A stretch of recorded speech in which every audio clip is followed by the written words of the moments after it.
Entonces, muchas gracias Ujú.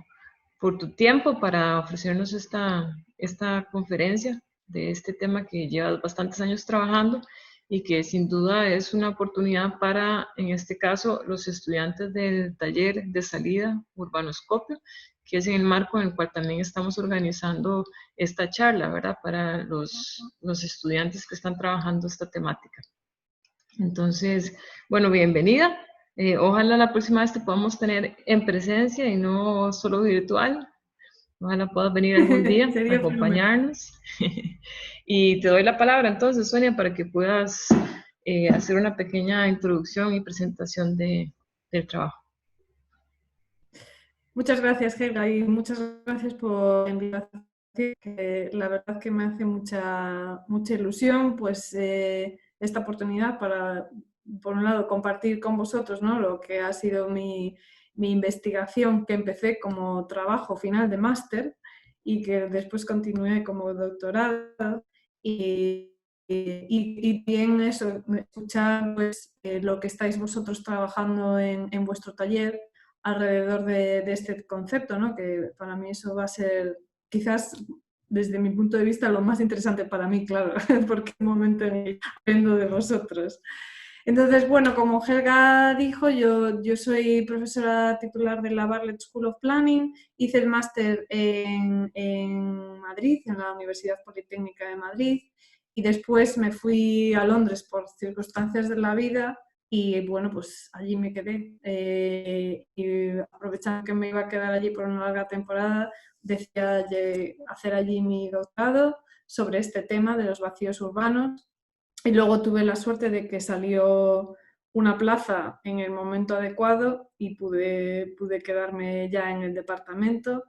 Y hace poco, bueno, el año pasado, empecé con la dirección del programa de regeneración urbana, con lo cual, pues muy bien y muy contenta porque digamos que es un programa en el cual mi interés sobre todo este concepto de reutilización del suelo y vacíos urbanos pues encaja bastante bien, ¿no? Y bueno, pues me permite eso, seguir explorándolo. Así que nada, como no quiero cansaros mucho, voy a empezar ya con la presentación. ¿Qué es esto? Vacíos. En el título lo he cambiado un poquitín, he puesto vacíos urbanos, suelo vacante, pues porque en el Reino Unido el concepto de vacío urbano quizás no es tan relevante en los debates como el de suelo vacante. Pero bueno, por así decirlo, la problemática es similar. Entonces, simplemente quería añadirlo para que cuando en la presentación esté hablando suelo vacante, entendáis que está dentro de ese mismo debate sobre vacíos urbanos.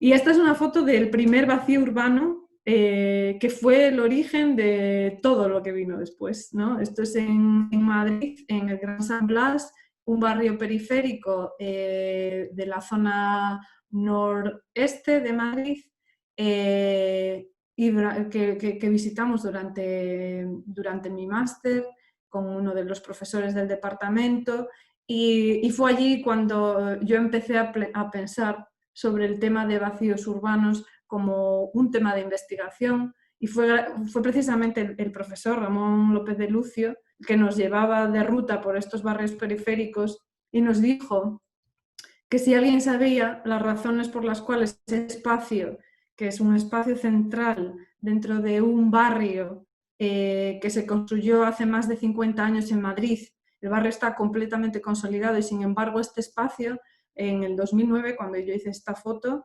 seguía sin desarrollarse. Entonces él nos planteó, bueno, pues sería un bonito tema investigar por qué algunos espacios dentro de las ciudades parece que se mantienen ajenos a las dinámicas de transformación que hay a su alrededor, ¿no? Pues ahí empezó el tema. Y entonces yo cogí esa idea, la transformé en mi tema de trabajo de fin de máster y me monté ahí todo un desarrollo de metodología, centrándome sobre todo en cuestiones de diseño y de normativa para entender pues esas razones que explicaban la presencia de esos vacíos. Pero bueno, lo interesante para mí de aquella experiencia fue darme cuenta de lo difícil que era definir el problema que yo quería investigar. Es decir, definir qué quería decir yo o a qué me refería cuando yo hablaba de urbano, ¿no? Y esa fue realmente la esencia, es la esencia de mi investigación sobre vacío urbano, suelo vacante. Es una reflexión sobre las causas que se esconden tras la dificultad de definir cuál es ese problema, ese suelo vacante, en el caso de Londres, o vacíos urbanos en el caso de Madrid, ¿no? Y traigo aquí esta cita de Doreen Massey porque me parece que sintetiza muy bien esta inquietud que forma la esencia de mi trabajo, ¿no? Es un extracto de una entrevista con ella, y en esa entrevista ella está hablando sobre cómo entender el concepto del lugar, o sea, que ver con vacíos urbanos, ¿no? Cómo entender el concepto de lugar en un contexto social y económico dominado por dinámicas globalizadoras. Y ella responde esto. Ella dice que en realidad lo interesante, o sea, bueno, si queréis os doy un momento para que lo leáis. In a sense, any definition has to posit something that isn't what it is you are defining, so that in your head, any definition is a drawing of a line. The job, este es mi añadido, ¿no? Of a researcher is to take responsibility for the drawing of those lines. Para mí lo interesante de este mensaje es que Doreen hace reflexionar y dudar sobre el determinismo que suele caracterizar el modo en que consideramos las definiciones de los fenómenos urbanos que estudiamos. En mi caso, el del vacío urbano, ¿no? Entonces, Massey con esta definición, ¿qué es lo que nos quiere decir? No niega la validez de una definición, sino que cuestiona su objetividad.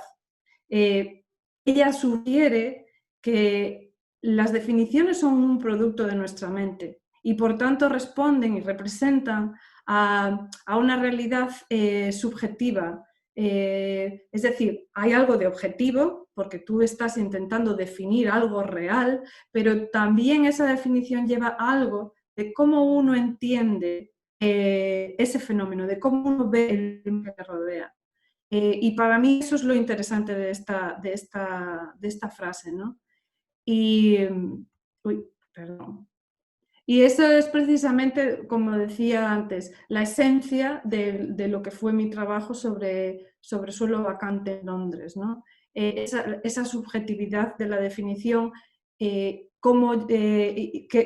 refleja una forma de entender la transformación del territorio y sobre todo cómo esa forma de entender el territorio y esa definición a su vez condicionan el modo en que nosotros luego transformamos ese territorio, ¿no? Entonces, bueno, lo primero que hice en mi trabajo fue una revisión de todas las definiciones de suelo vacante que hubo en Inglaterra desde los años 50 hasta el momento en que yo estaba escribiendo mi tesis, ¿no? Y es en esta tabla y en esta revisión de definiciones, esa subjetividad de la que hablo pues queda patente, ¿no? En la columna de la derecha es los distintos nombres y las distintas definiciones que se emplearon para definir el problema de suelo vacante en las políticas de regeneración urbana del Reino Unido desde los años 50. Y bueno, todo esto es a base de revisar leyes, las normativas en cada uno de los periodos de regeneración urbana que veis indicados en la columna de la izquierda, ¿no? Lo interesante de esta tabla, que no vamos a entrar en el detalle de cada una de las definiciones, pero lo interesante de esta tabla, o lo que quiero poner de relevancia, es que manifiesta esa relación, ¿no? De lo que os estaba comentando, la relación entre el modo de entender la regeneración de un territorio, los que tenéis en la columna de la izquierda, y luego cómo eso se traslada a una definición del suelo vacante, ¿no? Cómo el suelo vacante es parte de unas políticas de regeneración urbana y cómo el modo en que uno entiende la transformación del territorio o entiende la regeneración tiene un impacto en cómo uno define el problema del suelo vacante. Y os voy a dar dos ejemplos, ¿no? Para que no quede así todo tan abstracto.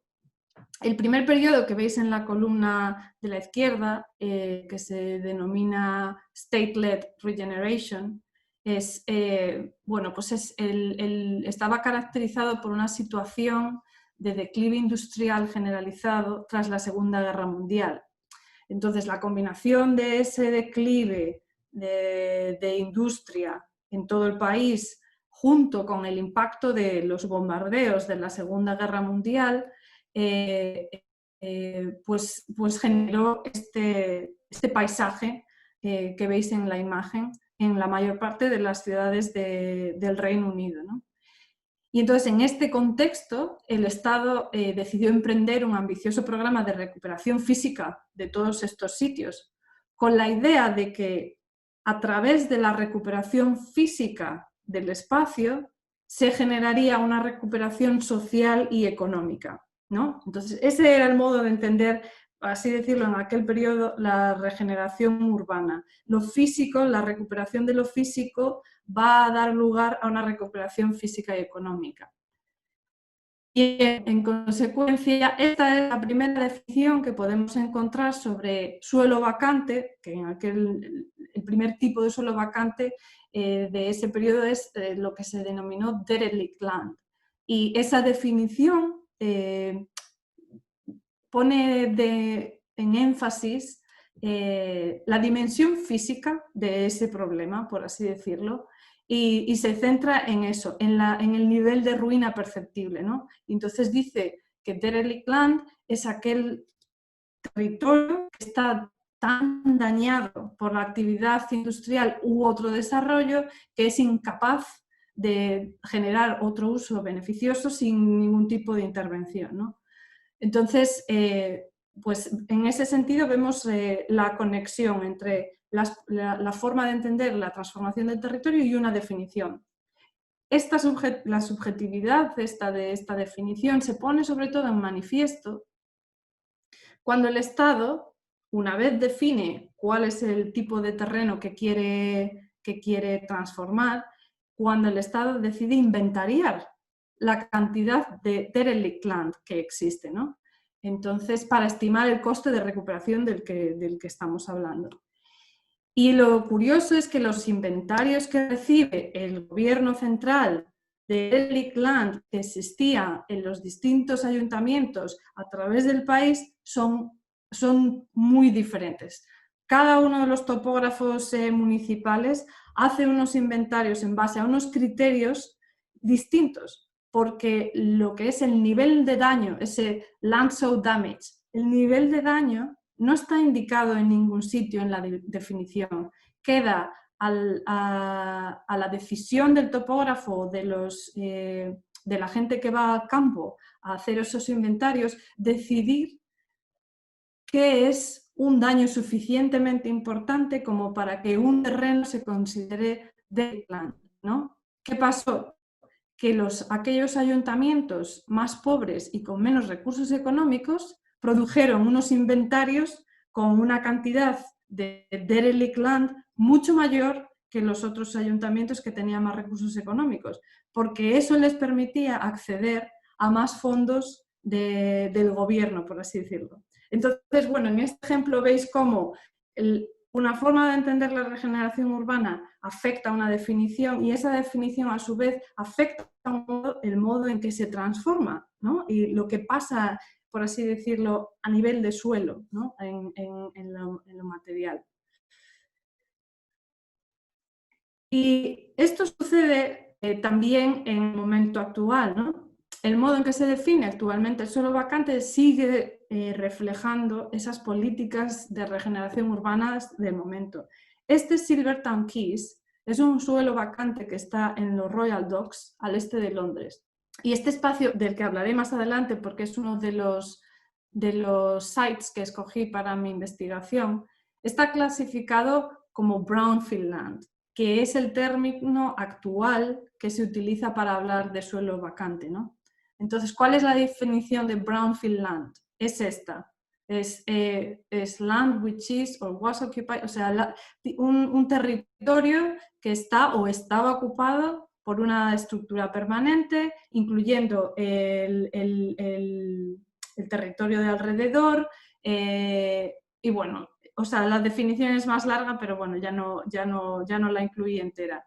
En la definición más larga incluye exactamente qué tipo de terrenos no se consideran brownfield land. Bueno, pues, por ejemplo, jardines o aquellos terrenos que han sido, como dice la definición, completamente ocupados ya para la naturaleza, etc.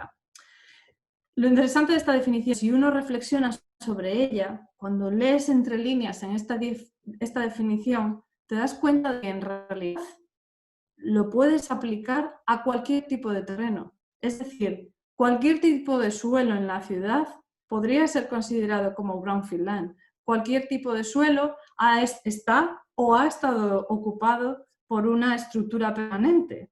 En ese sentido, todo en la ciudad puede ser brownfield land. Entonces, ¿qué es esto que parece así muy raro? Cuando se entiende o cuando se lee dentro del contexto desarrollista, que según numerosos autores domina las políticas urbanas de la Inglaterra actual, pues ya adquiere otro significado, ¿verdad? Ya parece que se entiende mejor, porque el suelo vacante en el contexto actual y bajo ese prisma ha dejado de ser la razón por la que las ciudades no son productivas, como sucedía en ese primer momento con Derelict Land, y para convertirse en realidad en el factor necesario para que las ciudades sigan creciendo, para que las ciudades sigan teniendo crecimiento económico. Si tú puedes clasificar como brownfield land cualquier tipo de suelo, tú estás asegurando que siga habiendo una posibilidad de transformación y de mover un mercado inmobiliario, por así decirlo. Entonces, en este sentido, lo que es interesante en esta definición es que los inventarios de brownfield land no van a depender tanto de lo poco utilizado que esté un suelo o de lo dañado que esté, sino de la futura capacidad de desarrollo que pueda albergar.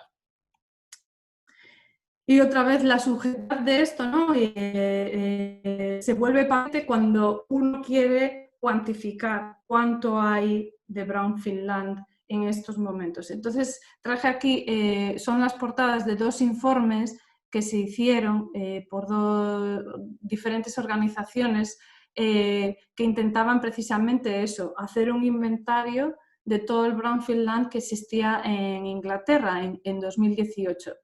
Y curiosamente llegaron a conclusiones muy diferentes. Los de la izquierda decían que existía mucho más brownfield land del que se estaba registrando, los de la derecha decían que existía mucho menos del que se estaba registrando. Es interesante, o sea, otra vez, ¿no? Pone de manifiesto el hecho de que una definición no refleja algo puramente objetivo. Si fuera así, no tendría por qué haber esa disparidad entre los resultados de estos dos informes, ¿verdad? Sino que sería algo mucho más similar. Entonces hay algo de subjetivo. La definición conlleva un modo de entender el territorio. Dependiendo de si uno quiere fomentar el consumo de suelo urbanizable, como es el caso de los que están representando el documento de la derecha, entonces va a decir, no llega todo el brownfield land que tenemos para cubrir la demanda de suelo necesaria. Necesitamos consumir más suelo, porque el brownfield land existente no llega. Sin embargo, si uno lo que tiene es una visión de la transformación del territorio más proteccionista, ¿verdad? Entonces uno va a apoyar la densificación de las ciudades. Entonces uno, cuando aplica la definición de brownfield land, va a ser como mucho más estricto y va a decir, no, si hay muchísimo brownfield land que se puede utilizar todavía para seguir proveyendo esa necesidad de suelo que tenemos en las ciudades. Entonces, bueno, el modo en que la definición de suelo vacante afecta a la transformación y al uso futuro del suelo, pues es eso, era la esencia de mi tesis y lo que yo quería explorar. Y para ello, después de hacer esta revisión de las definiciones, seleccioné 2 casos concretos dentro de Londres, ¿no?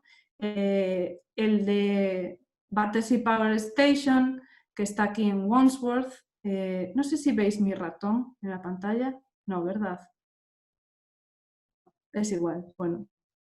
Está en Wandsworth. Y luego el de Silvertown Quays, que está en Newham. Y bueno, ahí en la letra A, en el medio, es donde estaría la City de Londres, es el meollo, ¿no? Un poco para los que conocéis un poco Londres o tenéis una idea que ubiquéis más o menos, ¿no?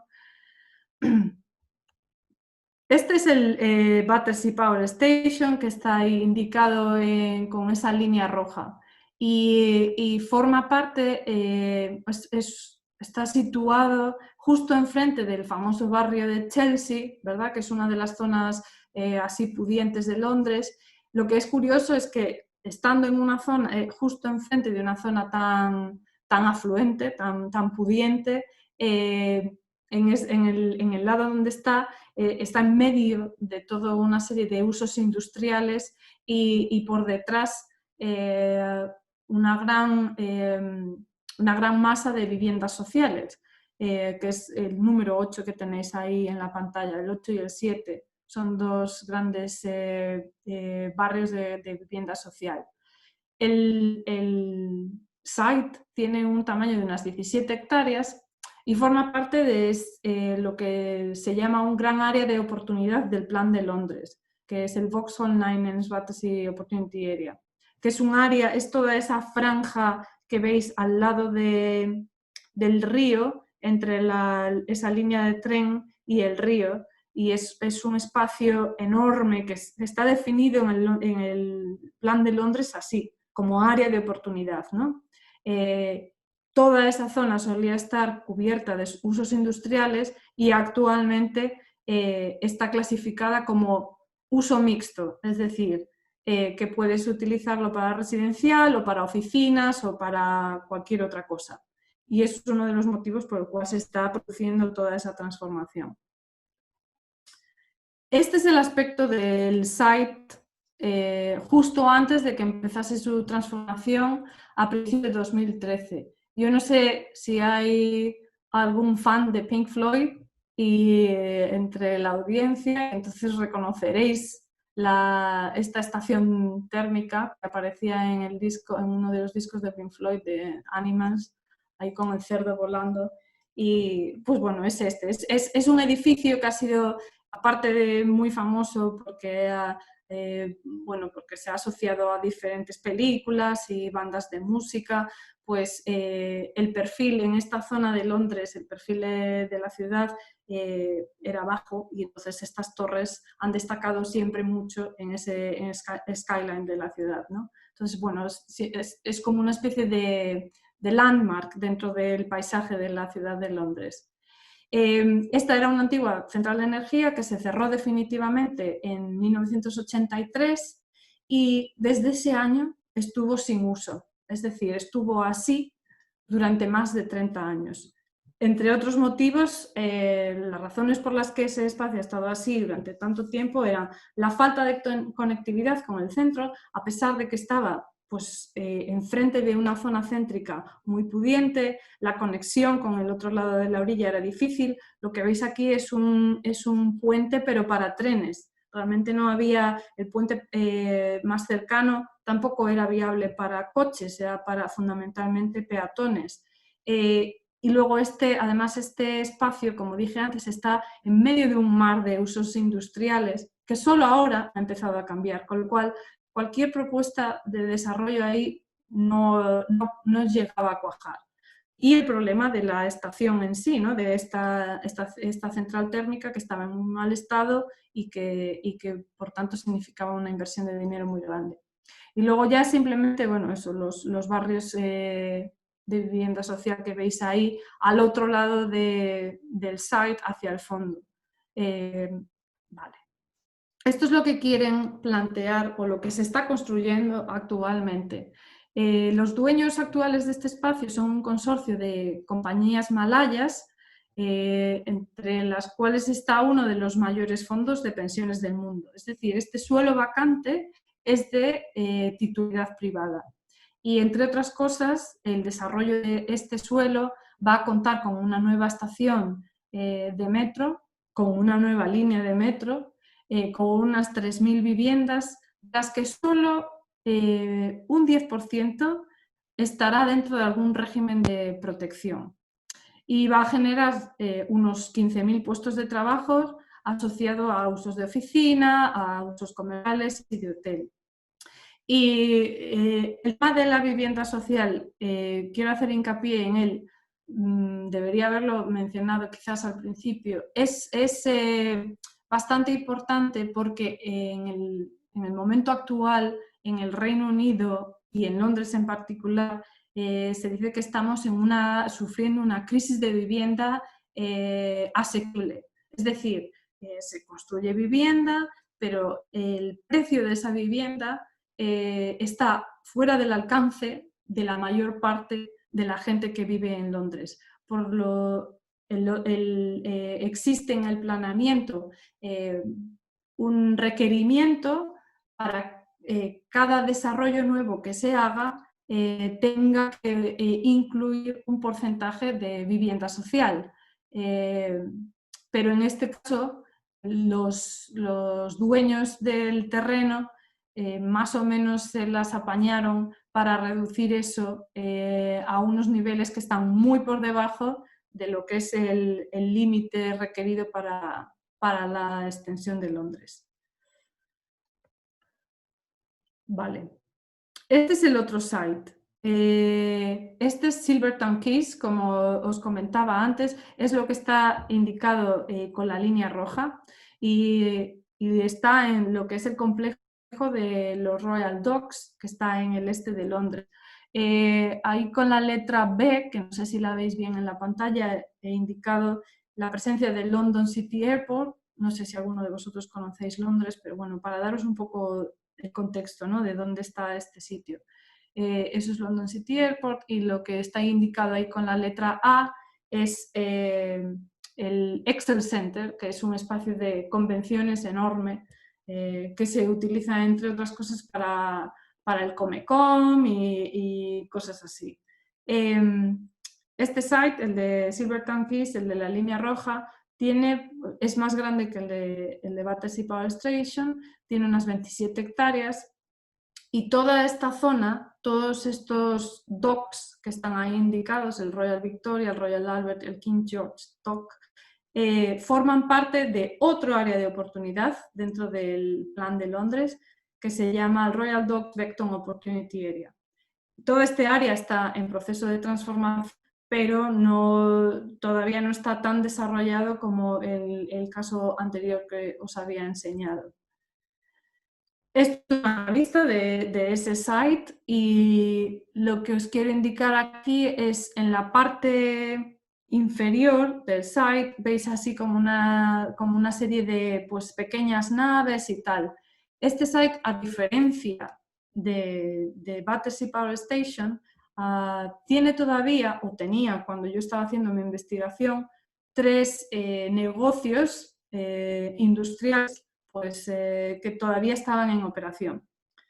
Aunque el dueño del terreno, el dueño de este site, es el gobierno, es el gobierno regional, es el Greater London Authority. En ese sentido, este suelo se puede considerar de titularidad pública. Pero bueno, había bastantes tensiones entre los dueños de estos negocios y el dueño de todo el terreno en cuanto a la renovación de sus contratos, porque GLA, que es así como se llama el gobierno regional, quería terminar esos contratos para que todo este site, este brownfield land, estuviera realmente desocupado. Ahora veis en la parte izquierda, veis que está viendo así como una serie de grúas y está viendo desarrollos. pero esto es muy reciente. Hasta el año 2005-2007 aquí no había nada realmente, o sea, estos desarrollos residenciales no existían, lo que había era este terreno, Excel Center, ese espacio de convenciones, y allá al fondo del site veis un pequeño poblado que eran el único enclave residencial que existía en medio de un área de uso industrial y este espacio vacío. Con lo cual os podéis imaginar desde el punto de vista de la gente que vivía en esa zona sin ningún tipo de dotaciones, de equipaciones sociales alrededor, lo que podía ser la experiencia de vivir en un sitio así y sobre todo al lado de este vacío urbano durante tanto tiempo. Esto es lo que quieren hacer con este suelo vacante, ¿no? Es lo que se propone.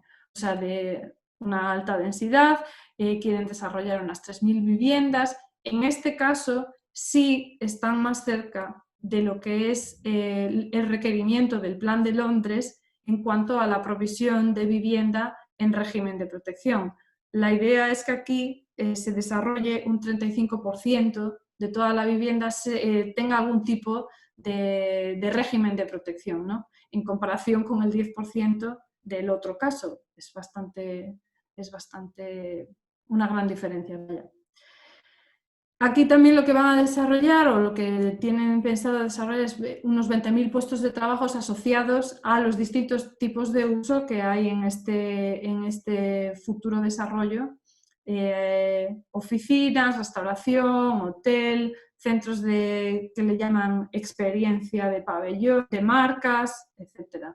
Y luego un 10% para dotaciones culturales y espacios libres y educacionales. Vale, y entonces, una vez que ya os he presentado cómo eran esos dos sitios, cómo entendían estos dos suelos vacantes los distintos actores involucrados en su transformación. O sea, cómo entendían los distintos actores que iban a formar parte de la transformación de estos dos brownfield sites, cómo ellos percibían esos espacios. Porque al final ese era mi objetivo, ¿no? Ver en qué modo esa definición estaba afectando esa percepción y cómo a su vez eso afectaba el modo en que ellos se relacionaban o el rol que tenían en esa transformación de esos suelos. Para la investigación identifiqué 4 grupos de actores a los que iba a entrevistar en función de su papel en la transformación de ese suelo.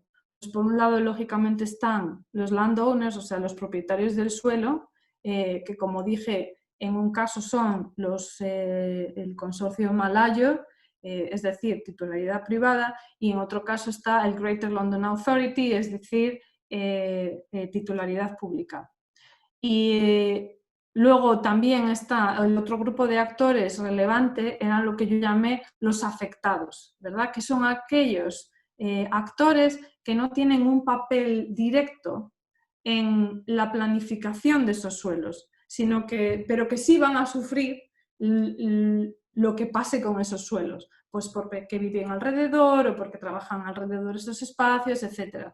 Pero ellos, como no son dueños del suelo, ni trabajan en la transformación del suelo a las órdenes de los propietarios, ni son tampoco los que se encargan de gestionar el proceso de planeamiento, tienen un papel un poco pasivo en todo esto. Pues dan su aprobación o no en el proceso de consulta pública que hay, pero no mucho más. Entonces a ellos les llamé los afectados.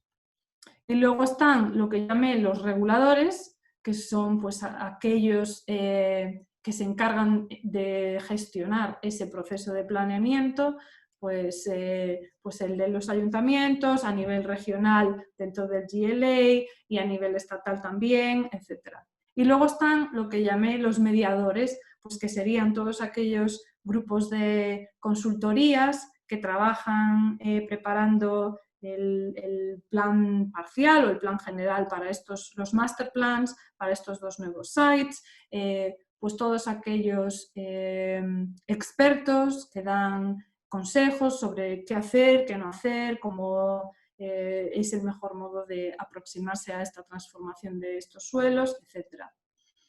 Interesante de la comparación de las percepciones de los 4 grupos es que, a pesar de las diferencias entre los 2 casos, las percepciones de los grupos eran muy similares entre sí. Me explico. En el grupo de los landowners, de los propietarios del suelo, para ambos estos espacios, estos brownfield sites, eran oportunidades de desarrollo. En el caso de los dueños de Sea Power Station, ellos lo veían como una oportunidad económica, fundamentalmente. En el caso de Silverton Keys, el gobierno regional, el GLA, ellos lo veían como una oportunidad para el interés general de Londres. Sí reconocían la parte económica y el desarrollo de ese suelo iba a tener, lo que para ellos primaba era que lo que desarrollasen iba a beneficiar a Londres en general. En el caso de Intersea, lo que generasen iba a beneficiar al consorcio principalmente. En el extremo contrario tenemos a los estados, ¿no? Para ellos estos brownfield sites no eran para nada una oportunidad. Para ellos estos brownfield sites eran más que nada una amenaza y eran reflejo del poco que ellos importaban a la gente que gestiona y está involucrada en los procesos de transformación de los suelos. Entonces, por eso yo a través de las entrevistas, estos eran los 2 términos que, digamos, resumían todas esas percepciones, ¿no? En el caso de Silverton Keys, para ellos ese site era un recuerdo agridulce. Les recordaba un tiempo pasado en el cual la estación era un sitio de trabajo para la comunidad que vivía allí, pero ya no era el caso y se estaba transformando en algo a lo que ellos seguramente no iban a poder acceder por el tipo de vivienda lujosa que se estaba desarrollando, el tipo de equipaciones de coffee shops muy elegantes, etc. Y en el caso de Silverton Keys era simplemente un vacío negativo que les recordaba constantemente que ellos no importaban, que habían sido, por así decirlo, abandonados desde el ayuntamiento durante todos esos años. Y nunca nadie se había ocupado de ayudarles a tener una experiencia de vida en ese entorno más agradable. Luego están los regulators, ¿no? Ya estamos llegando al final de la presentación, por cierto. Y entonces los regulators, que son aquellos que están al cargo del proceso de planeamiento, para ellos estos brownfield sites eran otra vez otra oportunidad, eran un suelo a desarrollar, era un suelo pendiente de desarrollar, por eso está lo de pending task, challenging application, es algo que está en su inventario, que se tiene que desarrollar y que todavía no lo han conseguido y que se están esforzando a desarrollarlo. Entonces, en ese sentido, es también una oportunidad que está pendiente, ¿no? Y luego lo que eran los mediators, ellos también lo ven como una oportunidad para crear algo distinto, algo nuevo. Y todos los que formaban parte de los equipos de master planning, etcétera, estaban todos muy entusiasmados, ¿no? Con todos los master plans que estaban generando de un nuevo sitio. Estaban creando algo distinto. Entonces, en ese sentido, para ellos también era otra oportunidad, una oportunidad quizás de crear algo. Entonces, ¿qué reflexión sacamos de estas similitudes y diferencias? Bueno, pues que aquellos actores que tienen un papel activo y directo en la planificación del desarrollo de esos suelos, ven en estos brownfield sites, ven en estos suelos vacantes espacios de oportunidad, como la definición de brownfield site indicaba, ¿no? Ese contexto de brownfield land es una oportunidad para generar desarrollo. Entonces, en ese sentido, la definición sí que afecta su modo de entender al espacio y a su vez condiciona la respuesta ante la transformación. Es algo que es una oportunidad, vamos a aprovecharla y vamos a generar algo que vamos a extraer. Por otro lado, aquellos actores con un papel indirecto en la planificación de estos suelos no ven en estos vacíos un espacio de oportunidad, no ven en estos brownfield sites un espacio de oportunidad, sino que los ven como espacios de amenaza y espacios de exclusión. son unos espacios que cuando terminen de transformarse, seguramente va a acabar expulsándolos por la gentrificación que seguramente traerá el desarrollo de estos espacios, ¿no?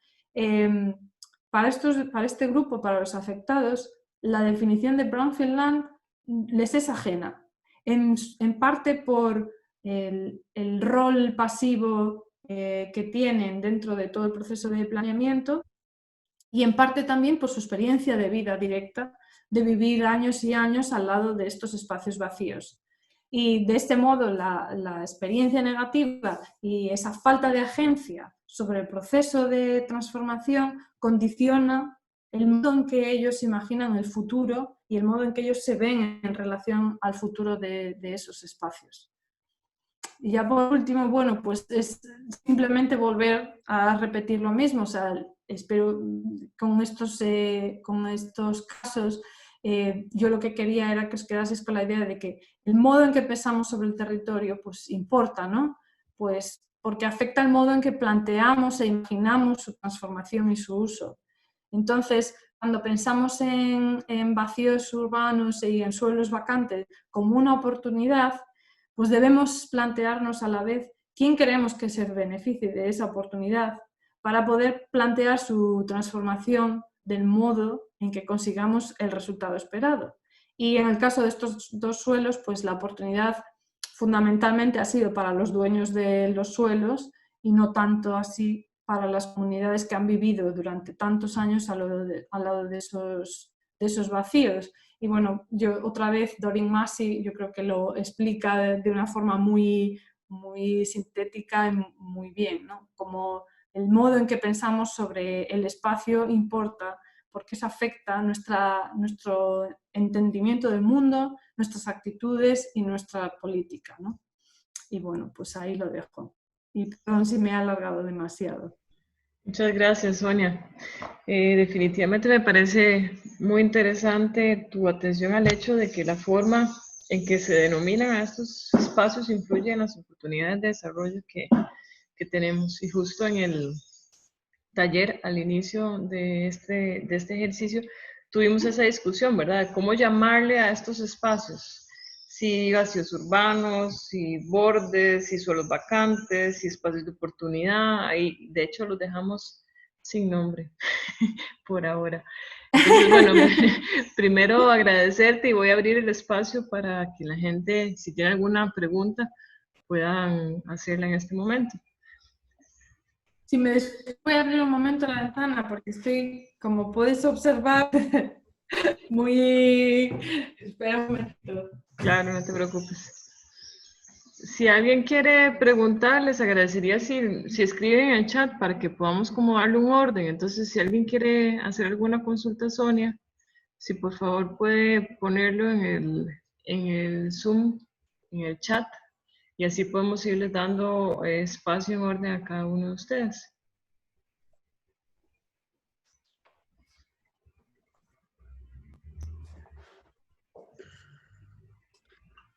Supongo que es un poco difícil porque, claro, no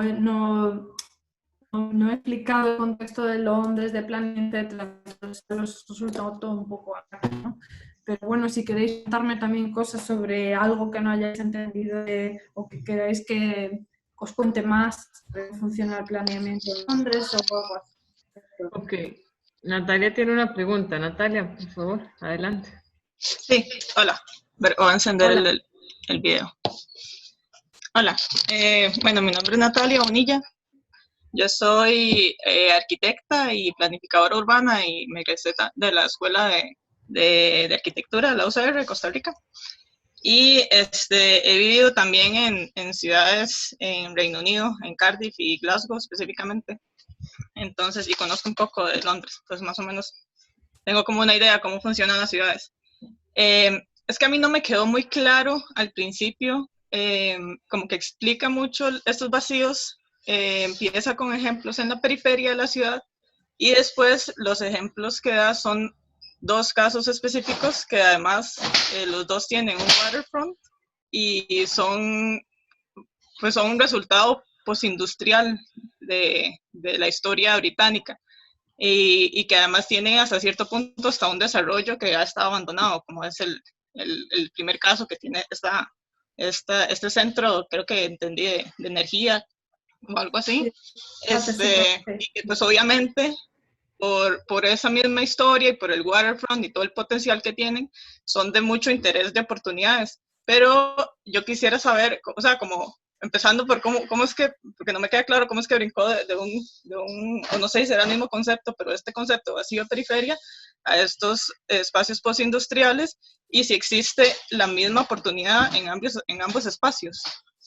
Porque pues ya se sabe que en la parte periférica no hay tanta accesibilidad como lo hay en el centro, y tampoco tienen ese waterfront, por ejemplo, como lo tienen estos dos lugares en Londres, y está mucho más alejado pues, todos de los centros de negocios y demás. Sí, sí. No, tienes toda la razón, y es una cosa que a lo mejor debería haber explicado un poco más.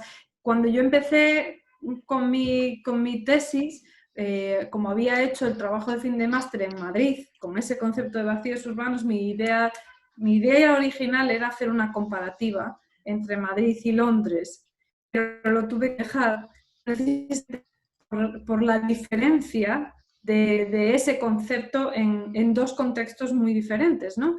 Como en Londres no existe esa idea de vacío urbano, pero sí que de vacío urbano en la periferia o vacío urbano, espacio en medio de la ciudad que no está utilizado, sí que hay mucho más el concepto de suelo vacante. Entonces tuve que decidir, bueno, ¿en qué me voy a centrar? ¿En vacíos urbanos que no tiene tanto recorrido de investigación, por así decirlo, porque no tiene una presencia, es un fenómeno urbano que no es tan relevante en el contexto del Reino Unido, o me voy a centrar en el suelo vacante que pues tiene una presencia mucho más fuerte en el Reino Unido debido a ese contexto, ¿no? Postindustrial, etcétera. Y bueno, pues en ciudades, tú dices que has estado en Glasgow, en Cardiff, allí hay muchísimo de todo eso, por supuesto, de suelo vacante de ese estilo, ¿no?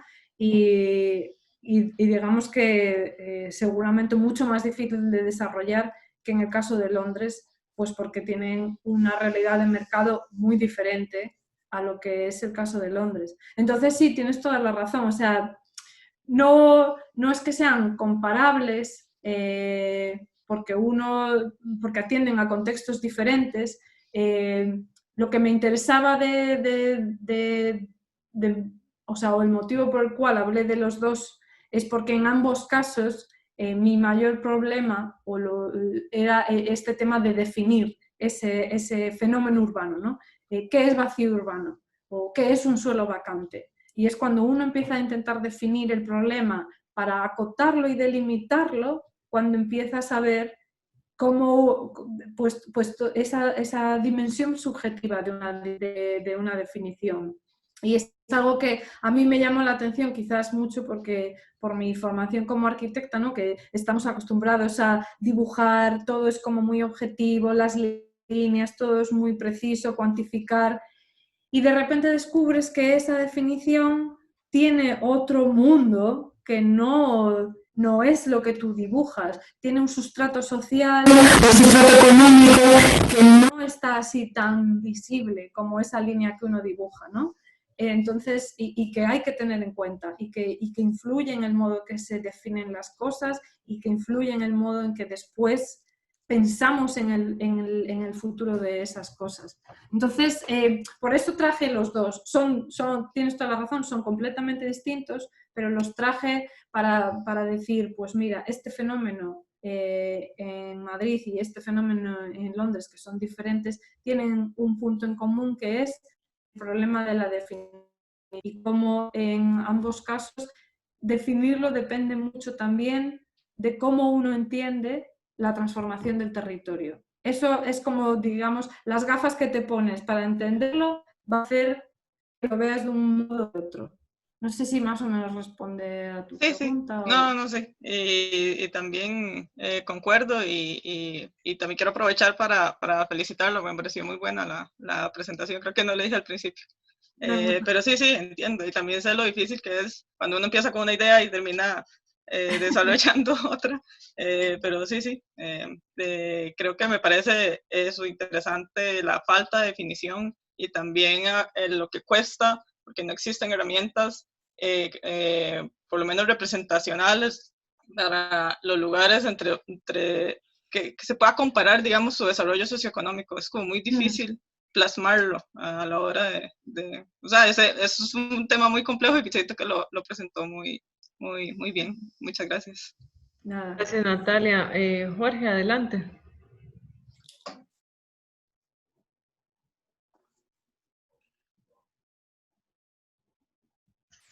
Jorge Salazar, que dice que tiene una pregunta también. Sí. A ver si nos escucha. Creo que tienes el micrófono apagado, Jorge.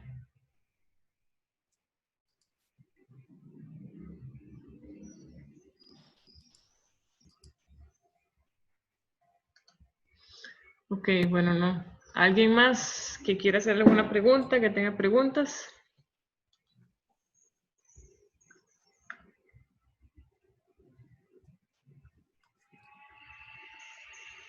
Andrea.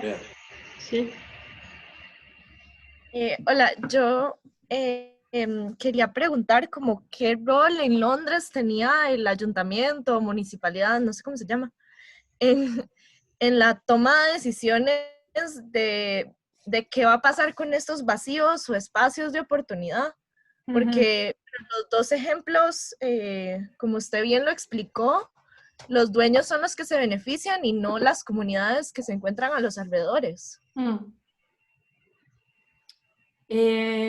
Pues, a ver, en el caso de Londres es un poco complejo en el sentido de que tenemos una autoridad gubernamental a nivel regional que digamos que es como un gran ayuntamiento que regula los otros ayuntamientos que están dentro del Greater London, ¿vale? Entonces tienes una autoridad regional. Luego tienes la autoridad municipal, que en el caso de Battersea Power Station sería el ayuntamiento de Wandsworth, y en el caso de Silvertown Quays sería el ayuntamiento de Newham. Y ya está, o sea, está el municipal y luego la autoridad regional. En el caso de Silvertown Quays, digamos que el rol del ayuntamiento fue mucho más decisivo en el futuro de ese espacio, cómo se iba a formar en sitio, porque el dueño del suelo es la autoridad regional. Entonces, digamos que el dueño del suelo allí es una autoridad pública que tiene, por un lado, o sea, que digamos que tiene como dos sombreros, ¿no? Por un lado, tiene la obligación de maximizar el uso de esos activos de suelo que tiene. Y por otro lado, tiene la obligación de servir al interés público de Londres. Entonces, digamos que es un balance complicado. Por un lado, quiere sacar el mayor beneficio del desarrollo de ese suelo. Entonces, por un lado, pues podría actuar como cualquier promotor inmobiliario, cuanto mayor densidad, el menor número de vivienda social posible, etcétera, sacar el mayor beneficio. Pero como tiene una obligación con el interés público de Londres, no puede actuar así. Entonces, digamos que es un rol más equilibrado y eso hace, a su vez, que la opinión de la autoridad municipal hubiera tenido más importancia en todo el proceso de diseño de ese espacio. En el caso de Battersea Power Station es distinto y ha tenido un rol como más pasivo la autoridad municipal, un poco también pues, por cómo funciona el sistema de planeamiento, ¿verdad? En el Reino Unido, en Inglaterra en concreto, en el sentido de que hay un plan local que indica una serie de políticas de desarrollo, identifica una serie de espacios para desarrollar. No hay ordenanzas ni mucho más detalle. el sistema de planeamiento inglés es lo que llaman discrecional. Es cada uno de los proyectos se negocia, por así decirlo, con la autoridad municipal. Entonces, dependiendo de cuánta falta le haga a la autoridad municipal los beneficios que va a sacar o que se van a conseguir así ese suelo se desarrolla, pues digamos que el promotor inmobiliario sabe que tiene, o el promotor inmobiliario, que en este caso es dueño del suelo además, sabe que tiene pues bastante poder sobre esas negociaciones, ¿no? En el caso de Wandsworth, pues como visteis, el impacto de ese poco poder en las negociaciones fue el mínimo o el poquito porcentaje de vivienda social que se va a desarrollar, que es un 10%. Hoy en día, si este proyecto hubiera ido a consulta de planeamiento en el ayuntamiento a día de hoy, no se hubiera aprobado, pues porque se han cambiado las reglas para evitar precisamente esas tensiones de poder y que se pudieran aprovechar esas situaciones, esas debilidades del planeamiento, que los pudieran aprovechar los dueños de los promotores inmobiliarios. Entonces, bueno, está Battersea Power Station con un 10% de vivienda social y Silvertown Keys con un 35% de vivienda social. Entonces, bueno, pues ahí ves que sí que hay una diferencia marcada por quién es el dueño del suelo y si tiene un rol de autoridad pública o no. ¿Responde la pregunta más o menos? Sí, sí, claro. Muchísimas gracias. Gracias, Sonia. Jorge, ahora sí, tal vez si estás aquí, puedes hacer la pregunta. Sí, hola. Bueno, muchas gracias por el espacio y hola, Sonia. Muchas gracias por la presentación. Sí, yo creo que va similar, digamos, sobre el asunto de la gentrificación y la desigualdad en la percepción del aprovechamiento del espacio, ¿verdad? Porque es algo subjetivo y creo que es algo como que va de la mano con lo que estabas diciendo, como de la percepción de derecha y de izquierda, que son diferentes, como esta Silvertown es más de tal vez del lado izquierda, que busca como este beneficio social, y la de la fábrica esta, pues busca más como el beneficio económico. Pero entonces como, ¿hasta qué punto esta percepción, o sea, yo siento que es totalmente manejada por intereses económicos independientemente de derecha o izquierda, digamos, como ya sea el capital económico que está con un poder de decisión muy alto, o inclusive las entidades gubernamentales también están como en ese juego, ¿verdad? Siento yo, por quedar bien con la población, aumentar la cantidad de vivienda social, pero hasta qué punto hay como un verdadero involucramiento de los actores, porque siento que es algo que es un fenómeno que ocurre en todos los lugares, como que es este debate, digamos, entre los impulsos económicos de multinacionales junto con el gobierno, que no quiere decirle solo no, porque también el gobierno quiere plata, pero los intereses económicos lo que quieren es más dinero. Entonces es como este juego político que desplaza un montón a estos actores que, como usted decía, como que ven de todas formas la intervención como algo negativo porque van a ser excluidos por la gentrificación. Entonces, si existe algún como middle ground, digamos, en que no sea tan desigual como esta toma de decisiones, porque ahora que dijiste, tal vez se pasó una ley nueva o algo así que no permitió que este proyecto se desarrollara, pero ¿qué fue lo que impulsó o que logró o concretó que esa ley sucediera, digamos? Pues sí, entre otras cosas, esos cambios en el sistema de planeamiento que se han introducido hace poco y que fundamentalmente esos cambios querían atajar pues las excusas que daban muchos promotores inmobiliarios cuando llegaba la hora de pagar lo que se le llaman los beneficios de planeamiento, ¿no? Los planning gains. En el sistema de aquí, cada site, pues las plusvalías, por así decirlo, se tienen que redistribuir entre la sociedad, ¿no? Un porcentaje, por así decirlo. Muchos, pues cómo estaba estructurado el sistema de planeamiento, muchos promotores inmobiliarios, cuando llegaba la hora de presentar la propuesta al ayuntamiento para su aprobación y conseguir el permiso para el desarrollo, lo que decían era que sí tenían que proveer ese porcentaje de planning gains, el proyecto total no resultaba viable económicamente.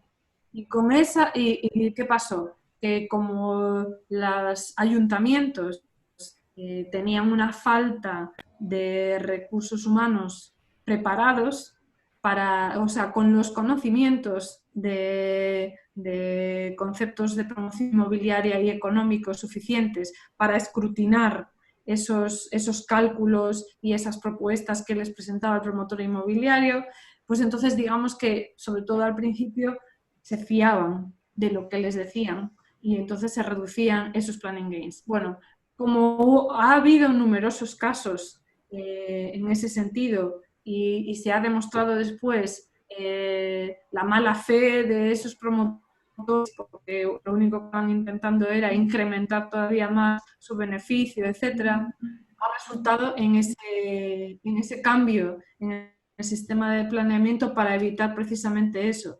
Por eso decía yo, ahora mismo lo que pasó en Battersea Power Station, por eso solo hay un 10%, porque decían eso. Si tenemos que dar el 35% de vivienda social, el proyecto entero se nos cae, no es viable económicamente. Entonces se aprobó que pudiera reducir ese porcentaje. Hoy en día eso no sería posible.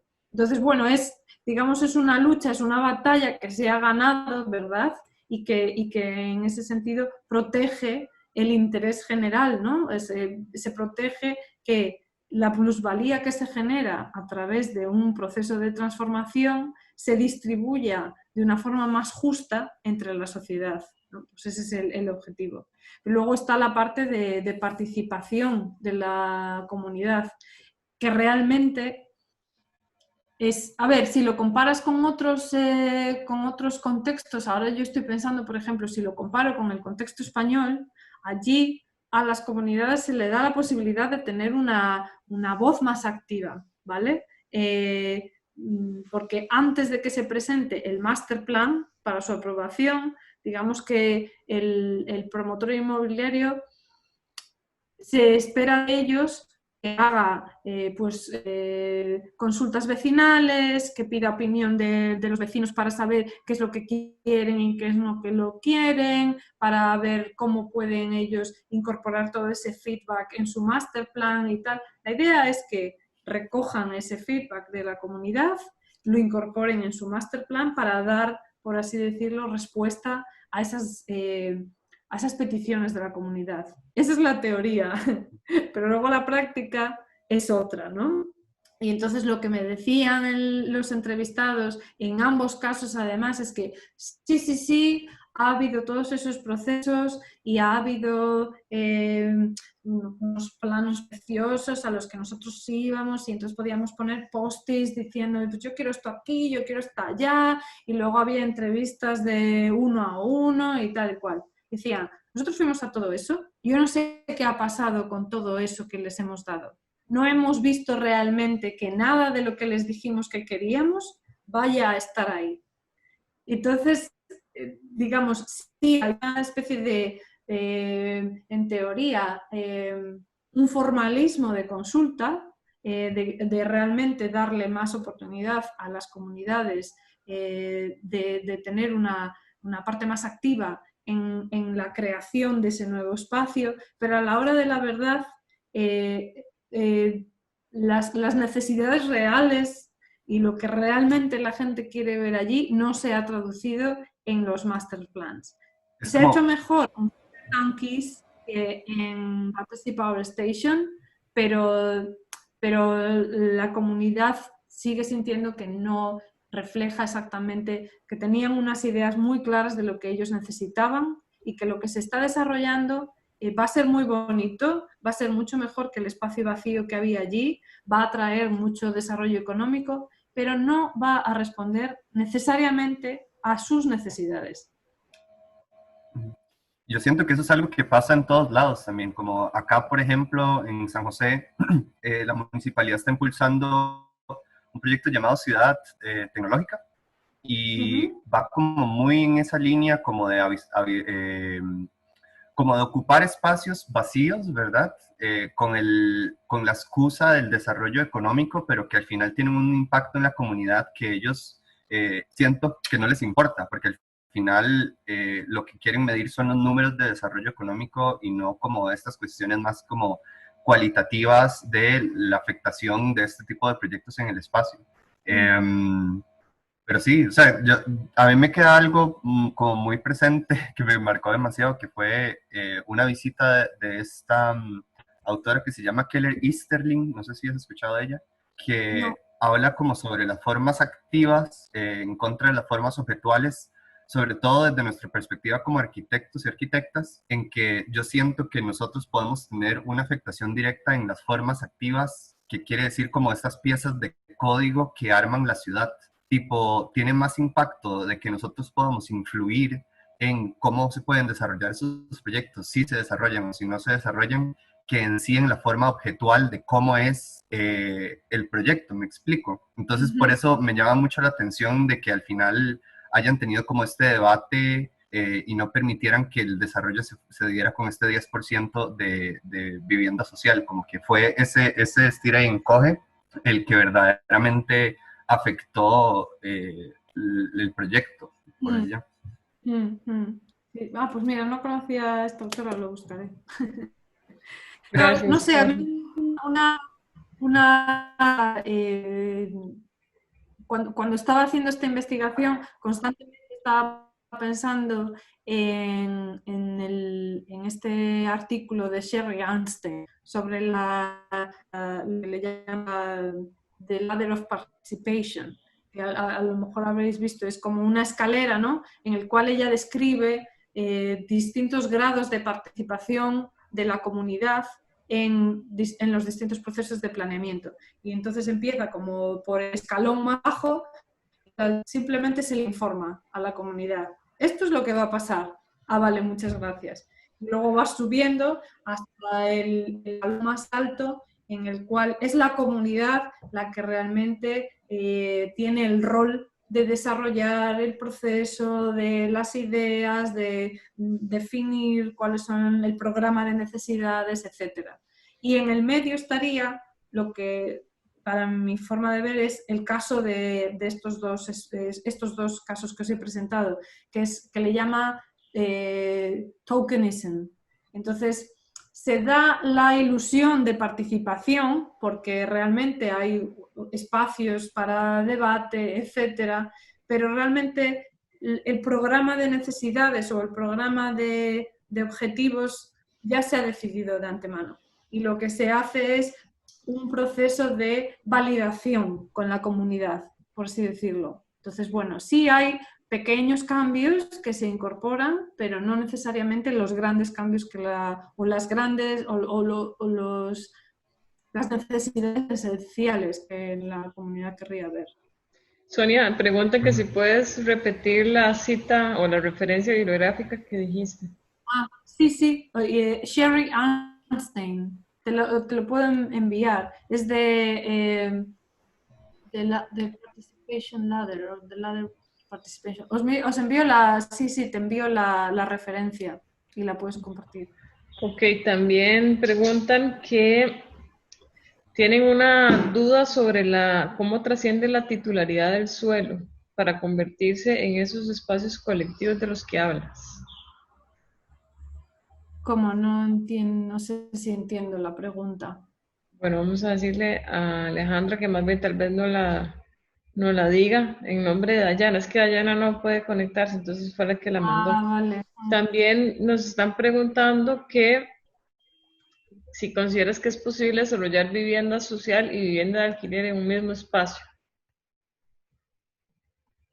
Sí, porque en el Reino Unido no existe diferencia, o sea, la vivienda social, cuando hablo de vivienda social me refiero a algún tipo de vivienda que tiene algún régimen de protección, con lo cual, y entre ellos hay vivienda de protección de alquiler.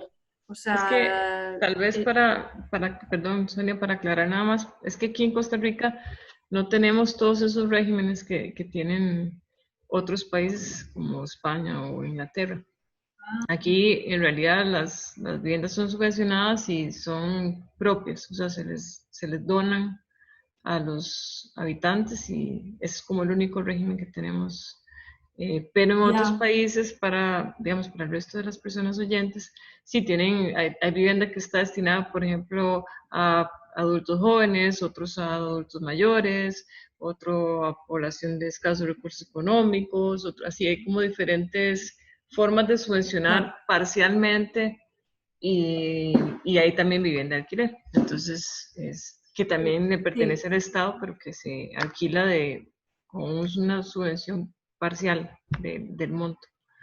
Entonces, a eso es a lo que En se el refiere. caso pues en el caso de Inglaterra, todos esos distintos tipos de vivienda que tengan de protección se engloban dentro de un concepto que se llama affordable housing.